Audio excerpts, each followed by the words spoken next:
زمونږ مسلمانانو دپاره ډېره د خفګان خبره ده.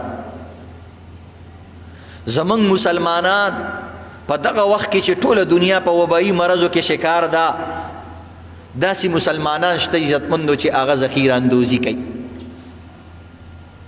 د وړو بورۍ عزتمندو ذخیره کوي، دالونه، سبزیانې او دغه رنګې مختلف غذایی اجناس لګې دی ذخیره کوي. څوک په وړه سطح، څوک په غړه سطح باندې. سوچ وکړه د هغه ورځې چې ستا په کور کې ستا بچی تا ته بیماري او مړ کېږي او تاله څوک چې کوم دی دوایي نه درکوي، بیا به تا ته پته ولګي. سوچ وکړه الله دې هغه ورځ نه راولي، خو چې په کومه ورځ ستا کور کې روټۍ ختمه شي او ته د کوڅې نه بار نشي وتلی او ته جاړې خلکو ته او تا ته څوک دروازه نه کولاوي، بیا به دې پته ولګي. موږ مسلمانانو له پکار دي چې اضافي نفع ختمه کړو. په هندوستان کې یو سړي 500 کروڑه غالبا روپۍ حکومت له ورکړي.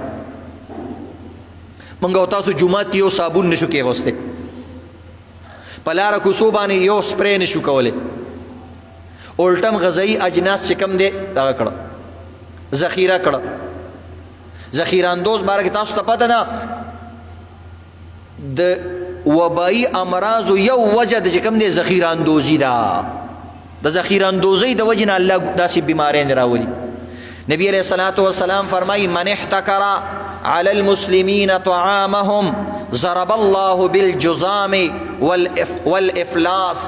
وی کم انسان چې په مسلمانانو باندې ذخیره اندوزي کوي، الله په ده باندې وبایي امراض او غریبي او قحطونه راولي. نو د دې وجې نه عزتمندو فراخ دیلي وکړو، څیزونه ارزانه وکړو.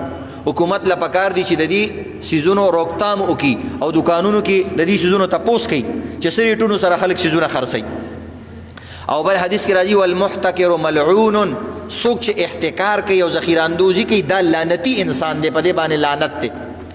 او دغه رنګ یو حدیث کې راځي چې کوم انسان ذخیره اندوزي کوي د الله او د رسول ذمه د ده نه اوچته ده، الله د رسول د دې هېڅ پروا نه کوي. نو الله او رسول چې ستا پروا ونه کړي عزتمندو، ته خو هلاکې دنیا آخرت کې. د ټولو نه ضروري خبره عزتمندو مسلمانان د تکلیف نه بچ کو.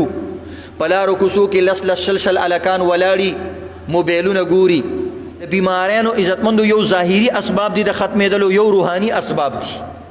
بیماریانی سینیټایزر سره ختمیږي، صابون سره ختمیږي، صفایي سره ختمیږي، هجوم کې نه راغونډېدلو سره ختمیږي، خو د بیماریانو عزتمندو حسد لرې کولو سره ختمیږي.